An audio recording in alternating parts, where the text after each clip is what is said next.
Britain's power and influence has declined since the beginning of the century. And the question is this a trend we can reverse?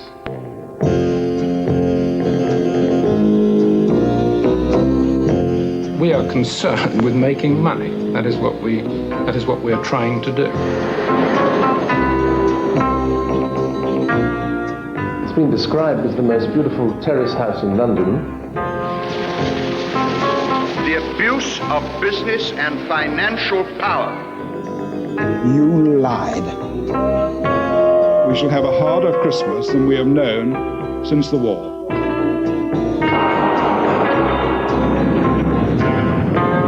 Economic activity is best left to the private sector, with market forces being encouraged to operate.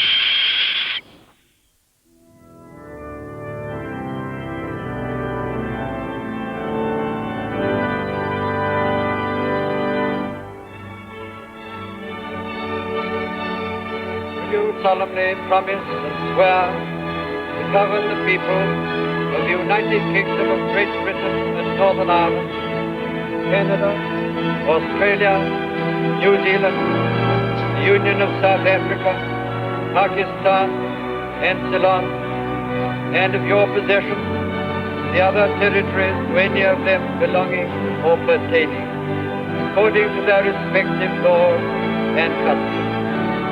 I solemnly promise so to do.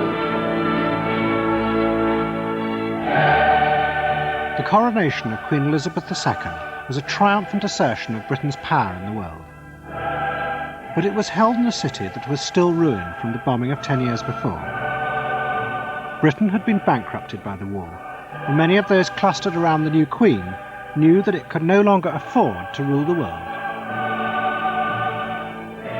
But one man in the crowd was determined that Britain should remain great and powerful, and if the old ways would no longer work, then he would find a new way. He was Colonel David Stirling, a war hero famous for founding the Special Air Service, the SAS.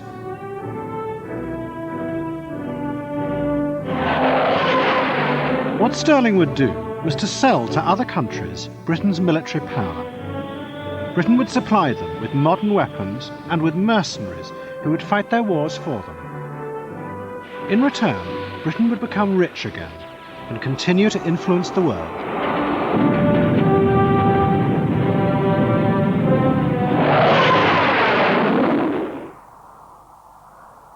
On the 14th of December 1941, a small party of British troops made their way cautiously onto the enemy airfield of Tamit in the Western Desert.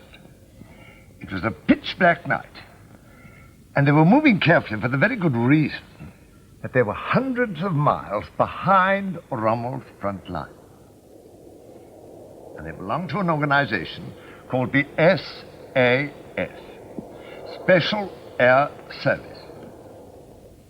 They were really a private army, started, trained, and led by a young subaltern called David Stirling.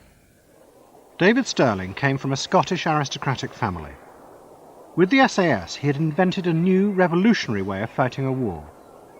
He had shown that with only a few men, he could destroy hundreds of enemy aircraft.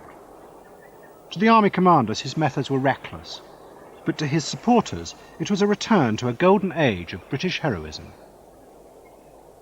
The airfield was packed with aircraft, and they roared onto it with all guns blazing, the real Nelson touch, in fact.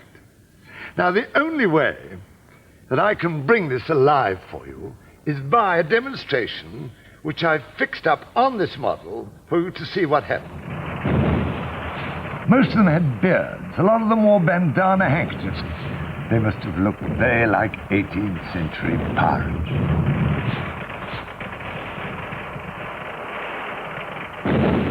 Now, what I always wonder is, how do men like this make out in peacetime? After the war, David Stirling left the army and went to live in Rhodesia.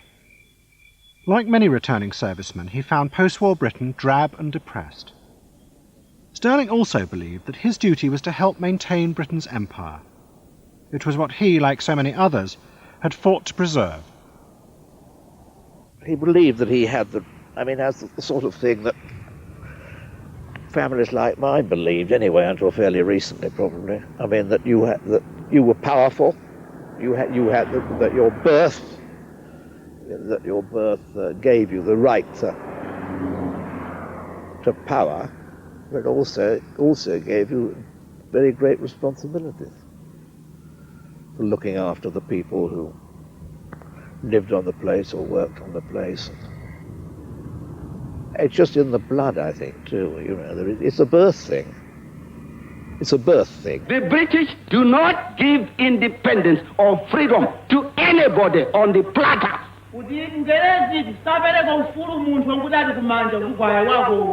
You have to fight them for it.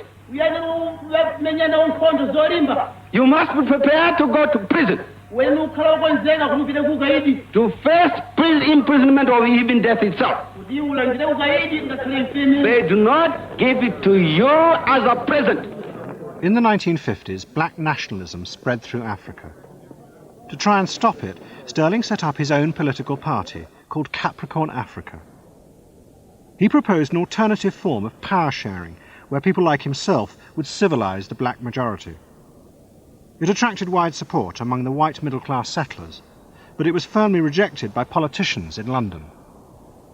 There are many people who take what you might call a sort of paternalist view about the African in Africa. They say, and this no doubt is true, that the European, for the time being at least, because of his greater knowledge and know-how and the rest of it, can run things better. And then they jump from that to assume that the European should stay there in control. Now, I've never accepted this analysis. It was about 50 years ago that Asquith said that self-government is better than good government, and I believe this to be true. At the end of the 50s, Stirling returned to London. He was angry and disillusioned with the politicians. He felt they had lost the will to maintain Britain's power abroad. He also had nothing to do. He spent his time in Mayfair at private gambling parties. 4, giving you 3, is drawing a card. The parties were arranged by another young aristocrat, John Aspinall. I first met David Stirling when a friend of mine brought him along to one of my games. David, as a gambler, was very brave, reckless, of course, as you would expect, dangerous, because those sort of gamblers always are. He was quiet, but menacing in a funny sort of way. So with David, you always knew he'd strangled 41 men, and therefore it gave the man an aura.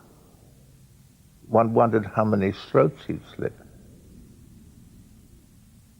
In 1962, John Aspinall opened his own gambling club, the Claremont Club in Mayfair. Stirling was one of its members. The Claremont was deliberately designed to recreate a time when Britain had been rich and powerful.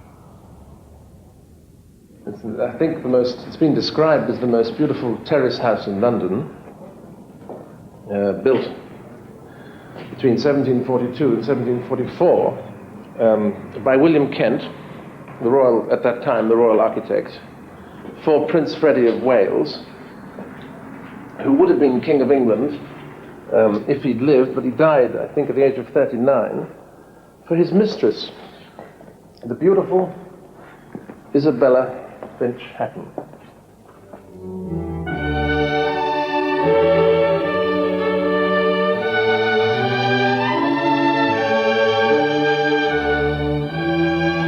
Trying to recreate some sort of 18th century world. The beauty of the decorations, the color of everything, the abandon, sheer extravagance of it. And it was an atmosphere and an ambiance where strange plants could grow. The set that Aspinall gathered around him at the Claremont were, like Stirling, disaffected right-wingers, men who felt themselves out of tune with the consensus politics of the post-war world.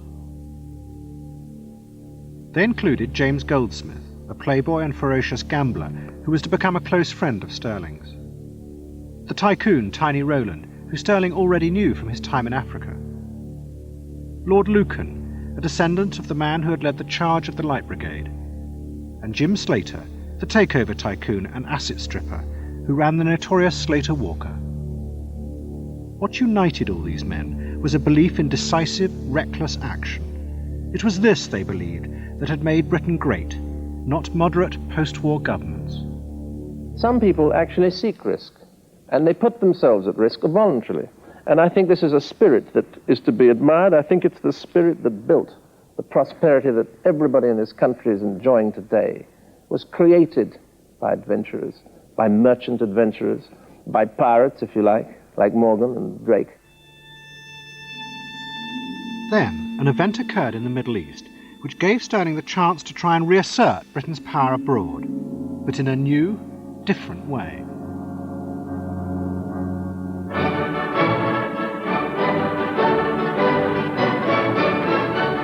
In September 1962, Egyptian troops invaded the Yemen.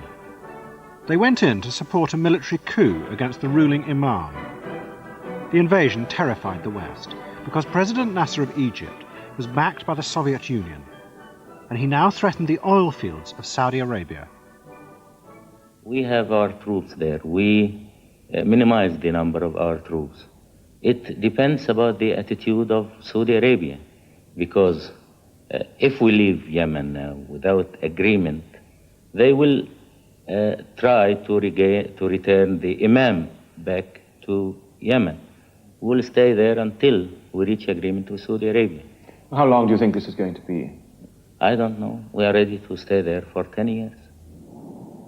For the British, Nasser threatened far more than just oil. The Yemen overlooked the British base at Aden. It guarded British trading routes throughout the world, and right-wingers in the government feared that if the Egyptians, backed by the Soviets, attacked, they would paralyse Britain's economy. Their leader was Julian Amery.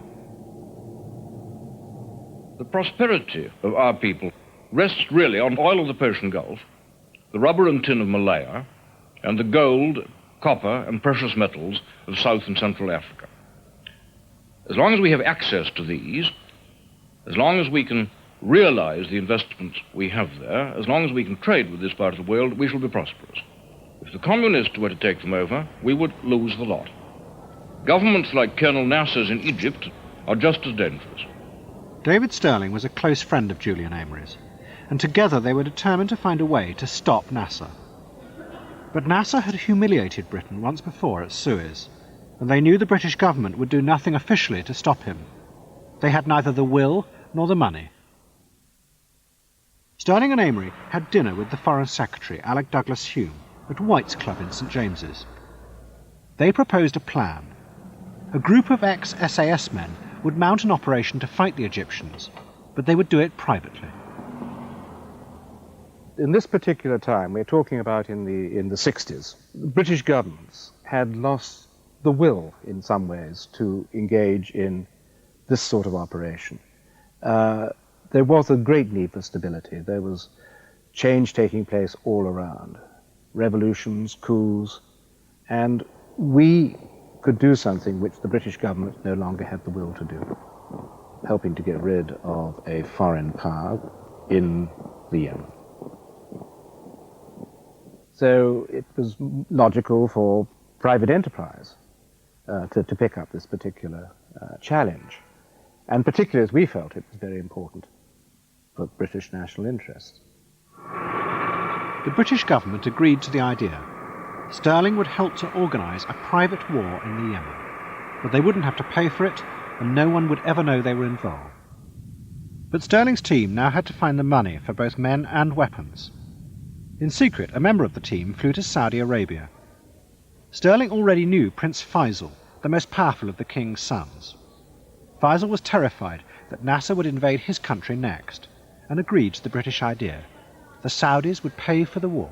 Saudis saw David as a sort of their idea of a buccaneering Britain, an unusual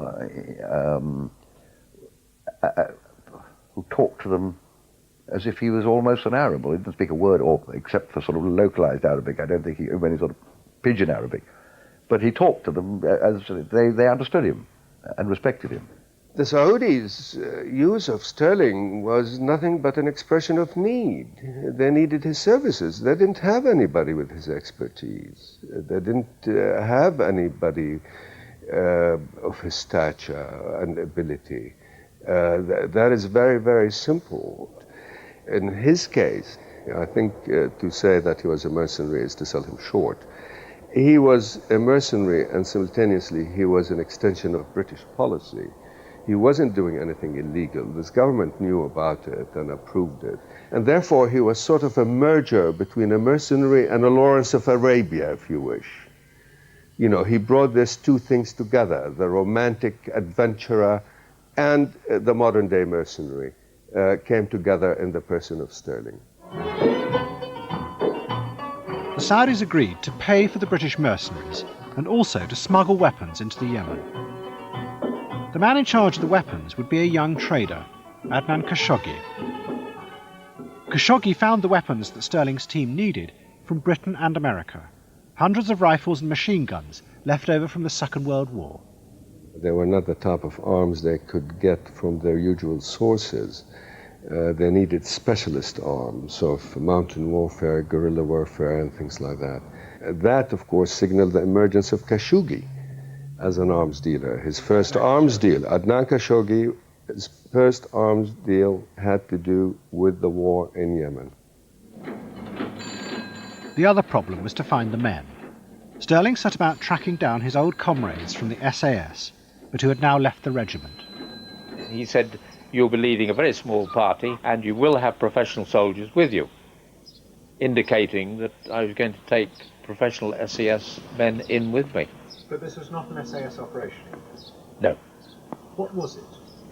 It was a international operation supplying the Arab forces, training them, upsetting the Egyptians by mining their roads, ambushing, general nuisance. Mounted by governments who knew about it, but were not intimately connected at all stages. So, if things went wrong? If things went wrong, I'm afraid we would take the rap. In 1964, an intrepid British aristocrat, Lord Kilbracken, made a film record of the British mercenaries' war in the Yemen. He travelled to the remote region where they were leading the royalist troops against the Egyptians. The desert seemed endless. We saw only a barren, rocket-scarred mountainside, no tents, no houses, but up to 800 soldiers inhabit its caves and crannies. This is the Royalists' HQ. Here we met two of the British mercenaries. After morning drill, Bob and Co. would take their ease in the sun outside the cave which housed their radio station and was their safest air raid shelter.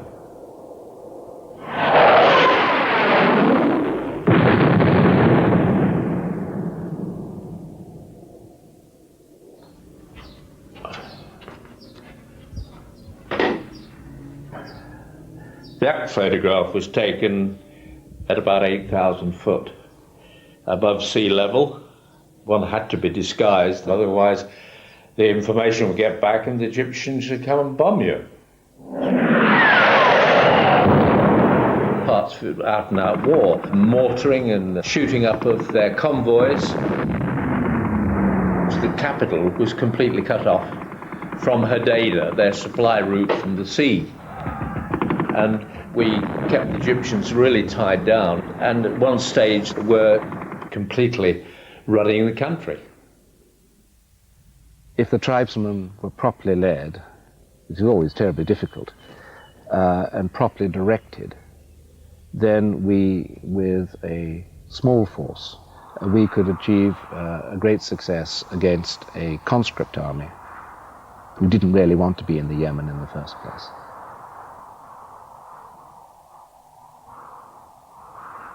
It was very exciting. It was very exciting because at one stage one actually thought one was changing the course of history. And I think one felt that we could create countries in a better image if they were tied to Britain. It probably an incredibly arrogant thing to say. But we just felt that we probably could. What was invented in the Yemen was a new, private form of foreign policy for Britain, paid for by other countries' money. But then, at the very moment when Stirling's team seemed to be on the brink of success, an economic crisis hit Britain, which threatened his whole concept.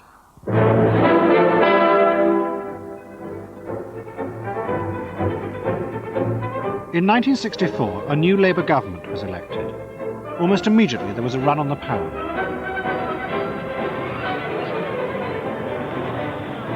Mr. Brown, Yes. have you been discussing the economic situation this morning? We've been discussing the affairs of the nation, yes. Try the American. Have you got any money here, John Harvey? Faced with Labour's promises of increased social spending, the markets panicked and began to pull their money out of Britain. Sure. Nothing there at the moment. A lot of the essential economic decisions for a government were taken externally and not inside the country at all. And who were they taken by, those decisions? They were taken by investors abroad deciding where to put their money, by bankers abroad deciding where to put their money, and by youngsters like the ones in this room who are speculating, sending billions of dollars across the exchanges every day in search of short-term profit. Oui, je peux vous donner 5 millions de francs belges. It was a battlefield with the markets. They were pressing for big increases in interest rates, increases in taxation, cuts in spending. And the markets can still do that to any country in the world. The effect of the economic crisis was dramatic. To save the pound, Labour decided on wide-ranging spending cuts. And one of the main targets was defence. Denis Healey had been made Minister of Defence, and in early 1965 he began a series of enormous cutbacks. He closed the overseas bases and brought the troops who had once protected the Empire back home. It was a deliberate end to the idea that Britain was a great power. I would really like to make this point very strongly. I don't think it is worthwhile spending a lot of money to try to change the course of history outside Europe or to protect national economic interests in foreign countries. We can't go on being the policeman for the whole world on our own forever. Healey believed that instead, Britain's defence industries should make money for the country. The Americans were selling weapons throughout the world, and Healey wanted Britain to compete with them and to earn precious foreign currency. He appointed the country's most famous car salesman to advise on how to do this. He was Donald Stokes, head of Leyland Motors. We're no longer a great world power. We're a commercial trading country now, and the sooner we appreciate this, the better. And unless we get the economy right, unless we get industry prosperous, it's no use politicians doing or thinking anything because they've no power left anymore. We've no power of armies or air forces. The only power we've got left is economic power, and we must deploy this for the benefit of us all to the best advantage to get the best return. We could be so prosperous if only we could get some sense into this. But Britain was not very successful at selling weapons, until David Stirling decided to get involved. Stirling was furious with Healey's defence cuts. They had come at the very moment when he had finally won the war in the Yemen. In August 1965, Nasser effectively surrendered. He signed a ceasefire with the new king of Saudi Arabia, King Faisal. Nasser promised to begin withdrawing his troops from the Yemen. We produced a situation where we'd won, where the Egyptians were prepared to pull out completely from the Yemen. They went to see King Faisal in Jeddah and agreed to go. And it was at that time that the new British government announced its intention to leave Arabia. So we had actually won the game, which was probably why I got so cross. We had actually won the game. And then it was given away politically because the Labour government was committed to a major defence cut. Stirling believed that Labour had given away the fruits of his victory. By removing troops from the Middle East, they had left Saudi Arabia defenceless. Above all, with no air force. So Stirling approached King Faisal and offered to create an air force for him, privately. But first Stirling had to find the planes. To do this, he went into partnership with a flamboyant British entrepreneur who lived in Jeddah, Geoffrey Edwards. Edwards went everywhere in a white Rolls-Royce. I live by exporting, and in many countries the Rolls-Royce is regarded as the highest possible status symbol of someone's achievements. Everyone seems to want to own a Rolls-Royce, or at least ride in one. In fact, many of my friends often say to me, the only chance I shall ever get to ride in Rolls-Royce is at my funeral in a hearse. But amongst foreigners, it does have a great effect upon them to be met by a Rolls, saying, oh, this is something, particularly to a chap you've never met before, and you're talking in terms of millions, which we often are doing in my particular game, or various games, I should say. To be met by a Rolls means to him, ah, here's a man of substance, this is a man who has something behind him, we can trust him, he's good for his word, money's good, etc., etc. Together, Edwards and Stirling came up with an extraordinary scheme. They would persuade the British government to sell the brand new Lightning fighter to the Saudis, along with an entire defence network. And Stirling's team of ex-SAS men would help to run it. Saudi Arabia would be protected, and Britain would maintain its influence in the Middle East. Well, the arms deal was brokered by Geoffrey Edwards and David Stirling, and the package would involve British planes, British training for the pilots, British training and, in the start, maintenance for the aircraft, and ground control, radar, and everything else. We were there prepared to give a training support, and we had already shown, in Yemen and other things, that we had been a capability of doing it. In a private way? In a private way. They wanted aircraft, radar, training, and guided weapons. The Lightning was an extremely sophisticated fighter aircraft, supersonic, the first British supersonic fighter aircraft developed by English Electric, and they wanted the very latest type of fighter aircraft, and they wanted the latest type of radar. And of course there were all sorts of security problems. The attitude of the embassy in Saudi Arabia was very lukewarm. It was gaining influence through trade. But the Foreign Office had not been involved in trade. It was thought to be slightly below the salt trade. Diplomacy was tip-top. But Denis Healey was in favour of the deal. It was a perfect example of what he wanted the Ministry of Defence to achieve. He gave it official government support. But Stirling and Edwards were facing serious opposition from the Americans. The Lockheed Corporation were trying to sell the Saudis their Starfighter instead. They produced slick commercials to show off the plane. They also took the precaution of hiring an agent in Saudi Arabia, Adnan Khashoggi.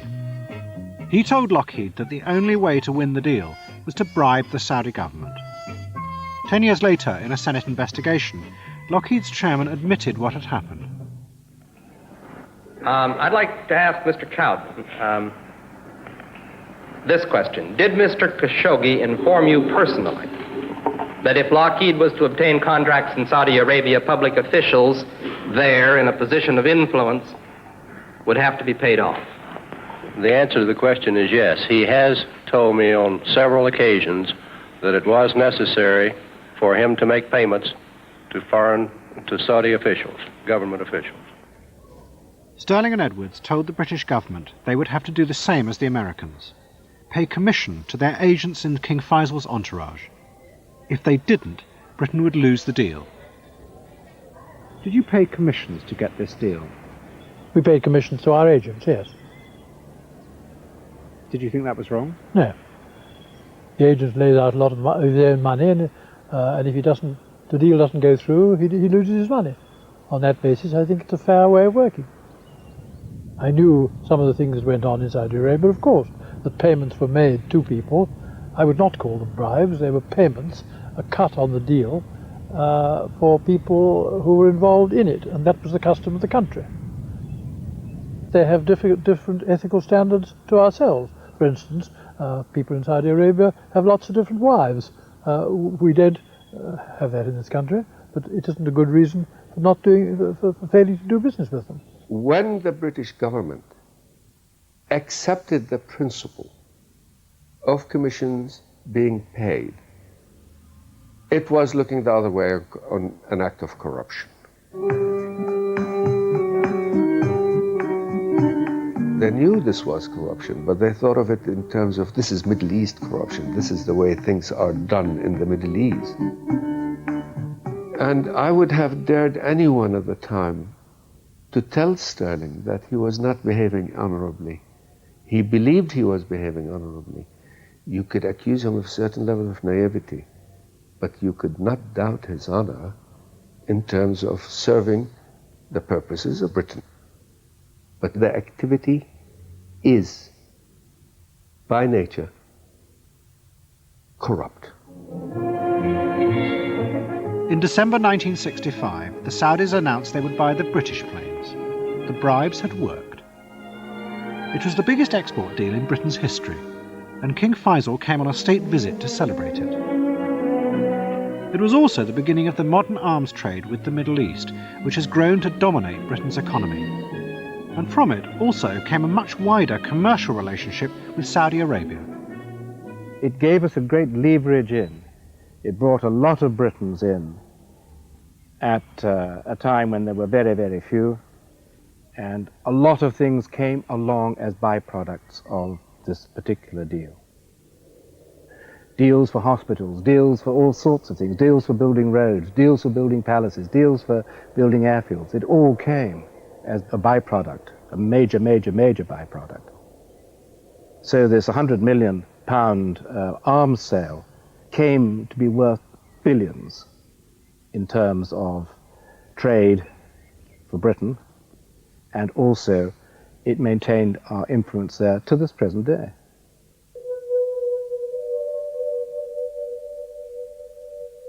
With the Saudi deal, Sterling had reasserted Britain's power in the Middle East, and it had cost nothing.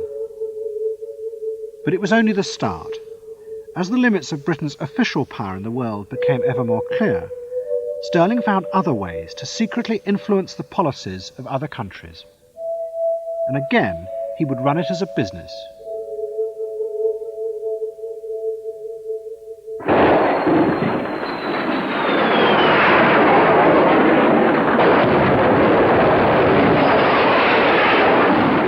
By the late 60s, many of Britain's former colonies were being torn apart by civil war. In Nigeria, the federal government were fighting a vicious campaign to stop Biafra from seceding. The British government were secretly supplying the federal side with weapons. Their aim was to protect Britain's oil interests in Nigeria. But the Sunday Telegraph printed an internal government report which exposed this, and there was an outcry. The man who leaked the report was an idealistic young journalist, Jonathan Aitken. If you had known in advance how much trouble it would have caused, would you once again have passed on that report to the Sunday Telegraph? Well, my goodness, that's a difficult question. I think the answer really is this, that given that situation of that ghastly war going on, and given the fact that I believed I received that information in good faith, I think it was my duty as a journalist, and indeed as a citizen of this country, to pass on that information. So I think the real answer is yes, I would do it again. There were protests throughout Africa. Britain was seen as helping the Nigerian government to pursue a policy of genocide. The scandal also split opinion in Britain. Should we stop sending arms to Nigeria? Whether this would have any effect or not, should we stop sending them now? Yes. Hugh Fraser. To my mind, it's a very simple, and the answer is yes. The alternative is, as proposed by people like Woodrow Wyatt and an MP in the Times today, is to keep up with the Russians. This is morally absolutely intolerable. It's politically inept. Your policy is losing out. You're making a fool of ourselves throughout the world. The people are regarding this country with moral obloquy. It's not this merely question. The policy has failed. if we don't supply arms to the Nigerian government, the Russians are going to go on doing it. The Russians have told the Nigerian government that whatever happens, they're going to see them through to victory. Well, is it wise that we should allow the whole of this vast area, with 52 million people in it, with more oil in it than Kuwait, to fall into the hands of the Russians? I mean, it's absolutely crazy. The federal government won, helped by the British arms. But the resulting scandal clearly showed the limits of Britain openly using arms sales as a tool of foreign policy. Let's go.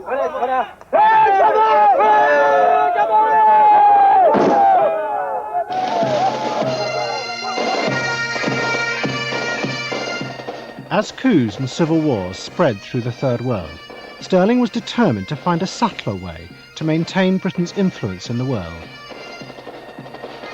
He set up a secret organisation called Watchguard.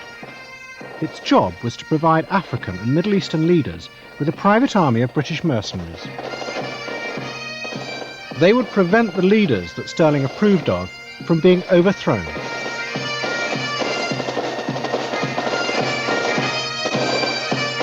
The idea behind Watchguard was to use David's expertise and connections with the SAS to enable these governments in their early years to have a fully trained and expert security, similar to what we have in this country for government ministers and travelling ambassadors. It was to enable them not to be vulnerable to violent overthrow. For the avoidance of any doubts, the following are emphasized. A. The President, the Vice President, and all ministers and their deputies are dismissed from office. B. Parliament is dissolved. C. The Council of State is abolished. D. All political parties are proscribed. It is therefore illegal for any person or persons to belong to or operate under any... One of the things that often happened for a coup, for instance, was for the radio station to be taken over and people to announce that the government had been overthrown. So one of the things we did, for instance, would be to have alternative radio stations which would come on to denounce, to say that this is simply not true. Watchguard was a great success. Stirling organised protection for leaders in Africa and the Middle East. And as his mercenaries got close to the leaders, they also became influential. Anybody who was involved in the personal security of any ruler gets very close to that ruler and to his ministers. Very close indeed. And how much influence can one then have? Immense. In Oman, many of the Sultan's advisors were ex-SAS men. They ran the Sultan's guerrilla war against Marxist rebels. The rebels made a propaganda film attacking the Sultan and his British mercenaries.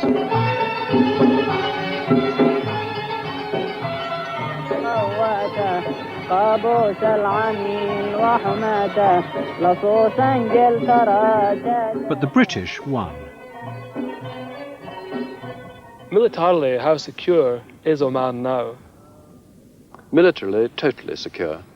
I believe that there is no way in which the enemy can recapture those positions down there, and there is no other way in which he can bring supplies into Dhofar to sustain a revolution. By the early 70s, Stirling had become a successful businessman. He arranged enormous arms deals, and his mercenaries kept many Third World leaders in power. Almost single-handedly, Stirling had created the foundations of Britain's modern, privatised foreign policy. It is a hidden world of vicious guerrilla wars fought by British mercenaries, a world that occasionally surfaces in scandals like the Sandline affair. It all began with Stirling selling Britain's military power to countries he approved of. As long as these countries were friendly countries, where there was no conflict between Stirling, the ultimate expression of Britishness, and the policies of that country, he was certainly willing to provide his services in terms of buying arms, in terms of training, in terms of undertaking missions, actually. He was a man of many parts at Dynamo, a very likable man. So he was acting in a private capacity, but he was acting in cahoots with the British government. There is no doubt about it. And that was new. That was new for a private person, yes, yes.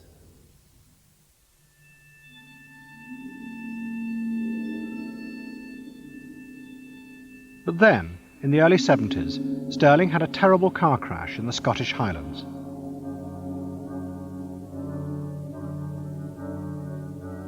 He nearly died and spent a long time recovering at his family estate, Keir, in Scotland.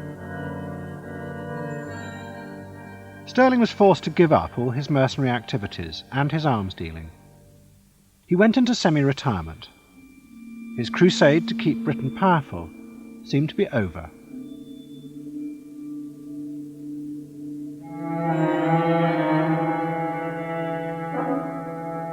As Prime Minister, I want to speak to you simply and plainly about the grave emergency now facing our country.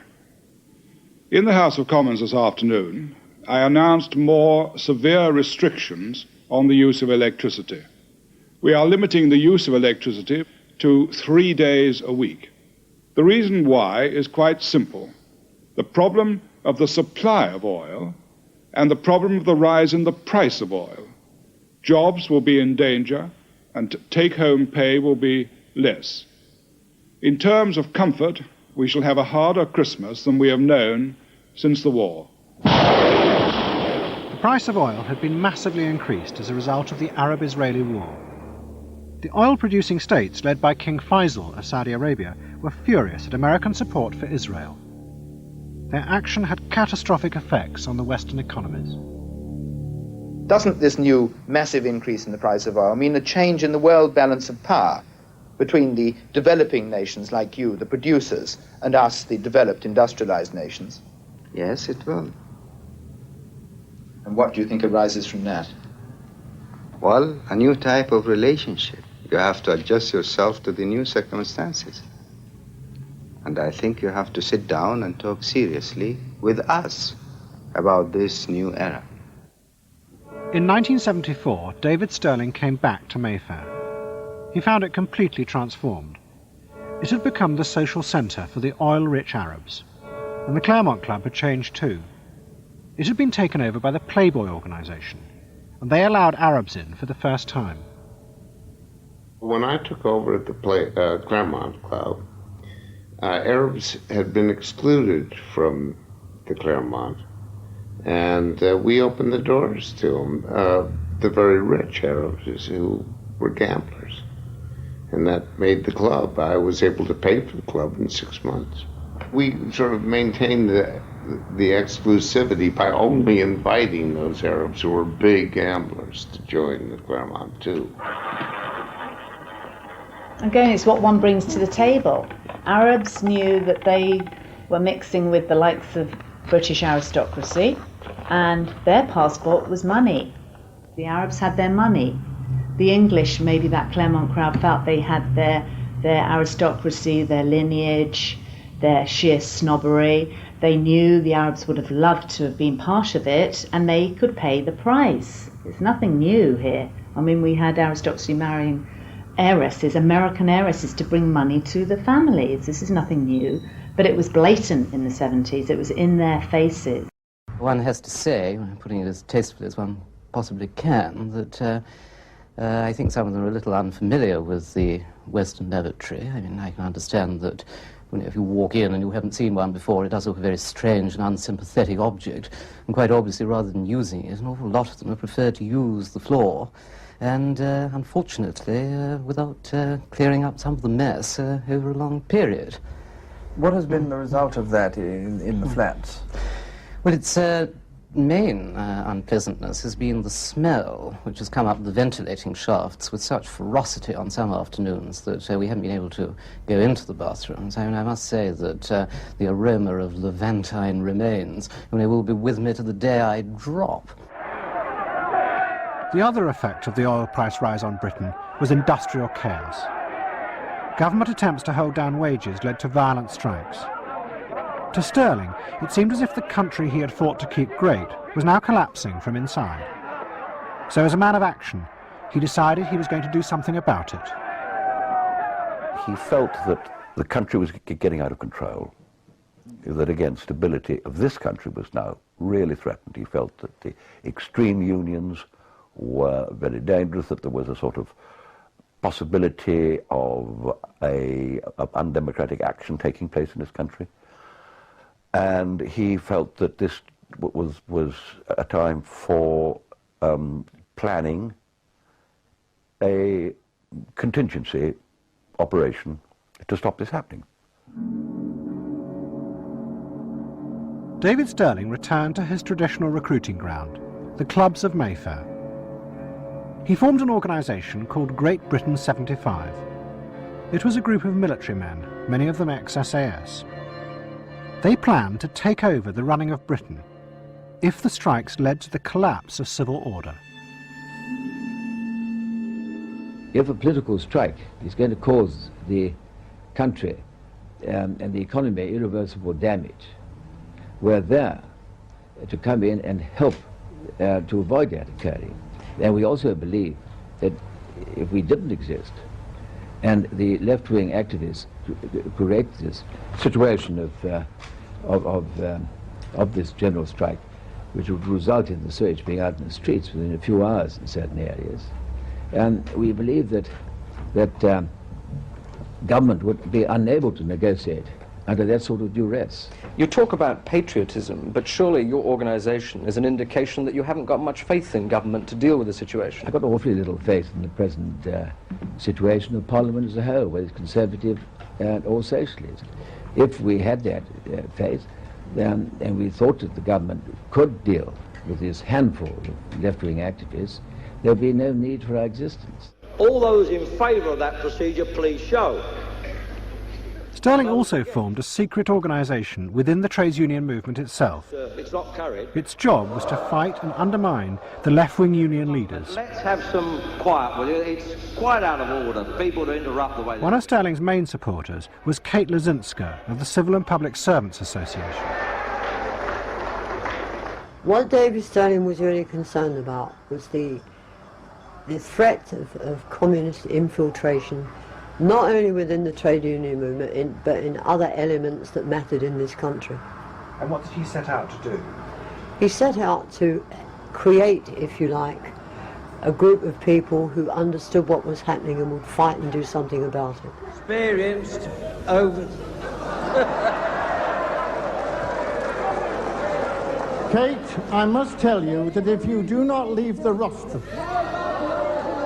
Kate, if you do not leave the rostrum, I will switch the power off. You're wrong. He planned it like a military operation, and he would teach us to identify at any particular point in time what the next job should be, what our next move should be. He was very good at this. He would say, well, you know, now is the time to make this move or that move. I suppose it was a bit like being in the army.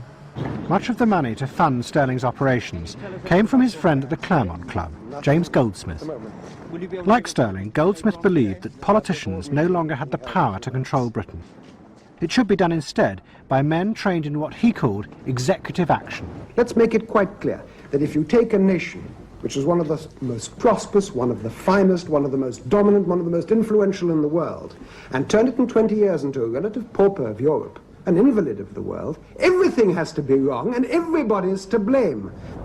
Our tradition is that the leaders in Parliament, in government, are drawn from Parliament, from the House of Commons principally. People with practically no experience of executive action at all. Now, what I'm suggesting is that they are not equipped for doing that, taking that executive action, and that they should be drawn from the nation. At this very moment, power was taken away from the British politicians, but not by Stirling or Goldsmith or their friends in the clubs of Mayfair. It was by the Arabs. The very people who Stirling had once tried to control now stepped in to change Britain's domestic policy.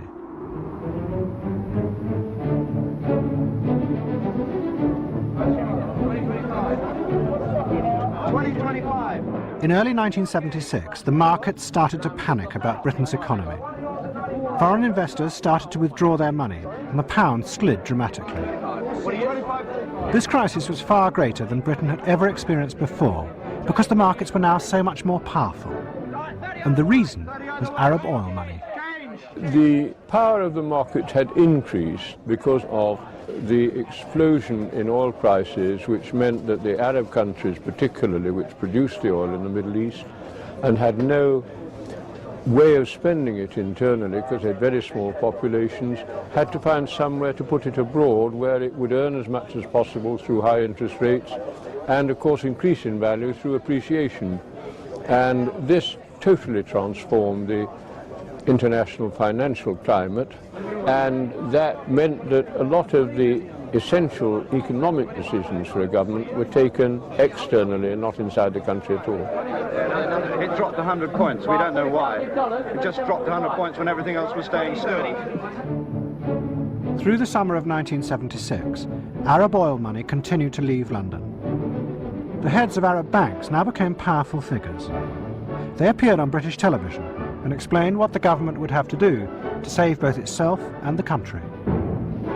Unless really action is taken to put confidence again in sterling and in the British economy, I believe unless this happens, money is bound to fly from London. And everybody knows the economy has been destroyed through strikes, rampant strikes, organized strikes.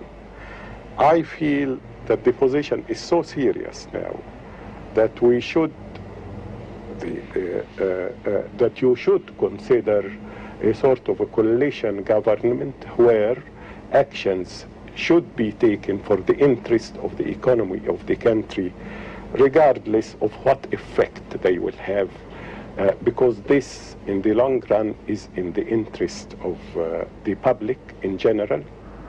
Would these tough new measures that you've spoken about bring Arab money back into the British economy? Absolutely. They were worried because there was a Labour government. It didn't seem to have control over what the trade unions were doing. A rash of strikes, of course, sent trade and output plunging. And it was quite natural that the markets would react by wanting to get out of sterling and into dollars, or Deutsche Marks in some cases, but mainly dollars. Is that power?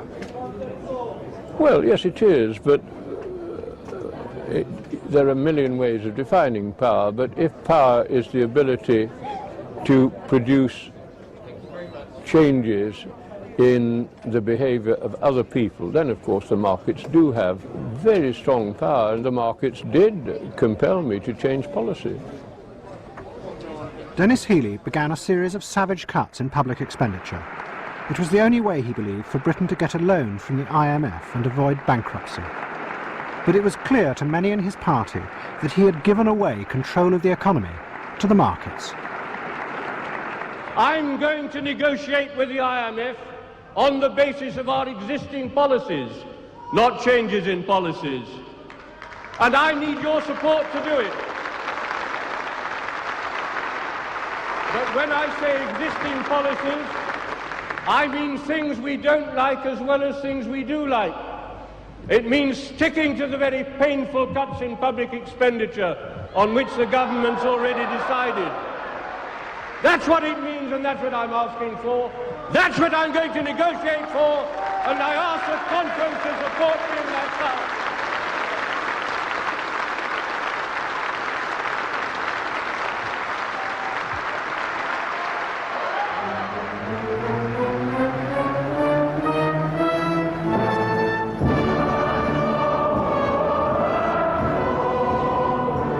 Arab money now flooded back into London, and it became one of the mainstays of the British economy.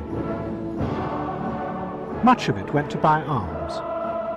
10 years before, David Stirling had begun arms exports to the Middle East as a way of influencing Arab nations, but now it was just business. The Grenadier Guards greeted their customers in Arabic, simply in order to get their money. Al-Hamas, Al-Sharaf, Al-Foka, Al-Thaniya, Grenadier Guards, to head safety, talk good from side it.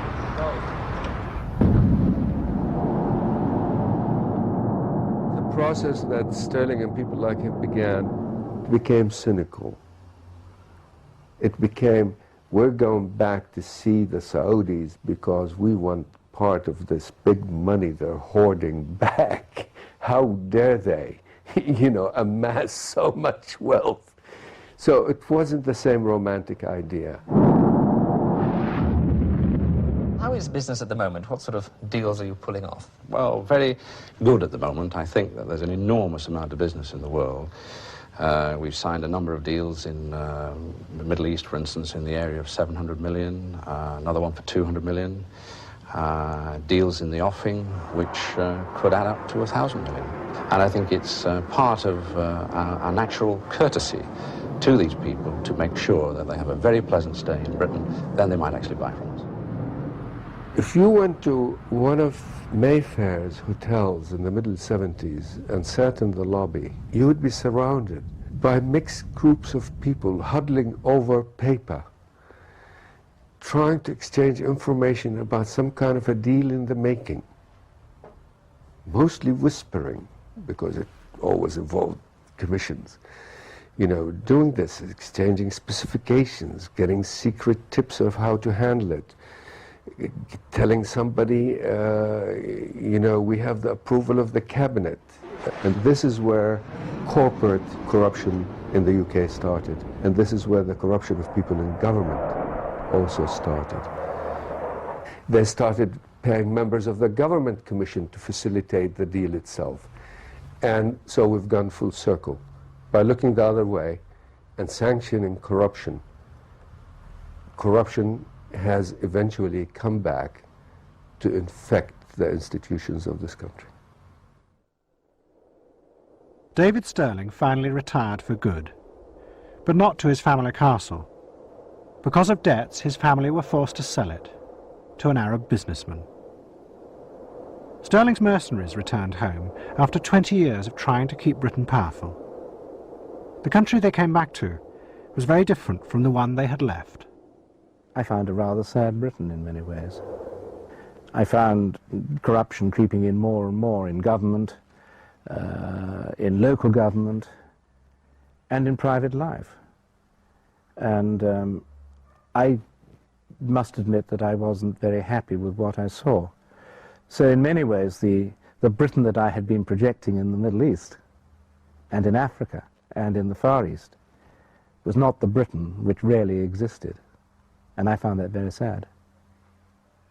Well, I don't know about you, but I think you've had your money's worth. I'll away now, but always remember, be like Harry Lauder and keep right on to the end of the road. Keep right on to the end. Though the way be long, let your heart be strong.